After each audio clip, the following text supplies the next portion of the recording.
జయశంకర్ గారి ఆలోచన, కాళోజీ గారి ఆవేశం, తెలంగాణ ఉద్యమంలో ఈ వరంగల్ కిల్లా మనకందరికీ ఆదర్శంగా నిలబడి ఈనాడు తెలంగాణ రాష్ట్రాన్ని సాధించడంలో ఈరోజు మనం విజయం సాధించినాం. మొట్టమొదట ఈ భూపాలపల్లిని మండల కేంద్రంగా మార్చి మొట్టమొదటి పునాది రాయి ఈ ప్రాంతంలో సింగరేణి బొగ్గు ఉత్పత్తికి ఆనాడు పెద్దలు ఎన్టీ రామారావు గారు ఇక్కడ పునాది వేయడం జరిగింది.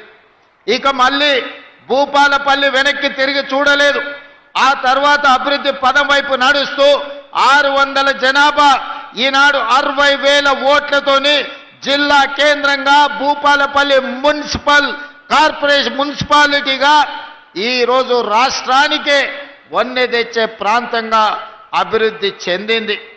ఈనాడు మన కళ్ళ ముందల్లే చిన్న గ్రామం నుంచి జిల్లా కేంద్రంగా భూపాలపల్లి అభివృద్ధి చెందింది అనంటే ఆనాడు కాంగ్రెస్ పార్టీ చేసిన అభివృద్ధి ఈరోజు ఈ ప్రాంతం అభివృద్ధికి కారణమైంది.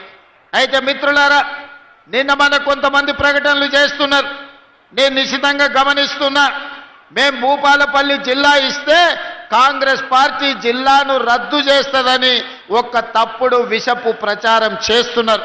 ఈ వేదిక మీద నుంచి మీడియా మిత్రులకు 4 కోట్ల తెలంగాణ ప్రజలకు నేను స్పష్టంగా చెప్పదలుచుకున్నా, ఏ జిల్లాలను తొలగించడం కానీ కొత్త జిల్లాలను ఇచ్చే ఆలోచన కానీ ప్రభుత్వ పరిధిలో పరిశీలనలు లేదు.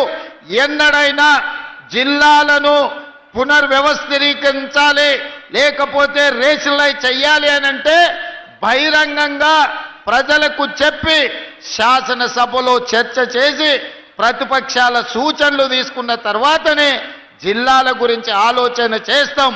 ఎవరు ఎన్ని కుట్రలు చేసినా, ఎన్ని అపోహలు సృష్టించాలని ప్రయత్నం చేసినా భూపాలపల్లి ప్రాంతం చైతన్యవంతమైన ప్రాంతం. ఎవరు ఏ కుట్రలు కుతంత్రాలతోని ఈరోజు తప్పుడు ప్రచారం చేస్తుండ్రో పసిగట్టగలిగిన శక్తి ఈ ప్రాంత ప్రజలకు ఉన్నది. భూపాలపల్లి జిల్లా ఎక్కడికి పోదు, జిల్లా కొనసాగుతుంది. అభివృద్ధి పదం వైపు నడిపించే బాధ్యత మన ప్రభుత్వం తీసుకుంటుంది. భూపాలపల్లి ప్రాంతంలో సింగరేణి గని కార్మికులు, అటు ఆదిలాబాద్ నుంచి ఖమ్మం జిల్లా వరకు ఉన్న సింగరేణి పరివాహక ప్రాంతం, గోదావరి నది పరివాహక ప్రాంతంలో వేలాది సింగరేణి కార్మికుల కుటుంబాలు ఉన్నాయి. మెడికల్ అన్ఫిట్ ఏదైతే మీకు బోర్డు ఉన్నదో కాంగ్రెస్ పార్టీ ఆ బోర్డును రద్దు చేస్తుంది. భవిష్యత్తులో సింగరేణి కార్మికులకు వాళ్ళ వారసత్వ ఉద్యోగాలు కానీ మెడికల్ బోర్డు ఇచ్చే అన్ఫిట్ సర్టిఫికెట్ తోని వాళ్ళ కుటుంబ సభ్యులకు వచ్చే ఉపాధి అవకాశాలు పోతాయి.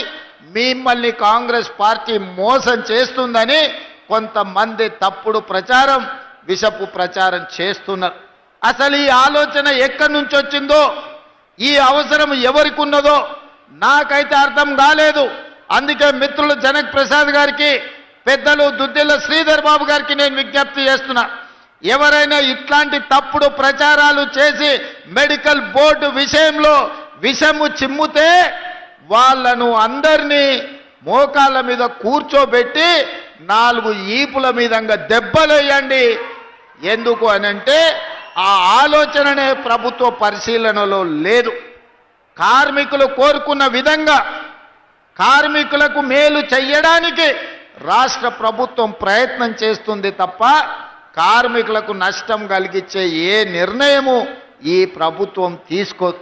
అదేవిధంగా డిస్మిస్ కార్మికులకు సంబంధించి 217 మంది ఉన్నారని మిత్రులు గండ్ర సత్యనారాయణరావు గారు నా దృష్టికి తీసుకొచ్చిండ్రు. ఈ సమస్యను ఏ విధంగా పరిష్కరించాలనో తప్పకుండా ప్రభుత్వము పరిష్కరిస్తుంది.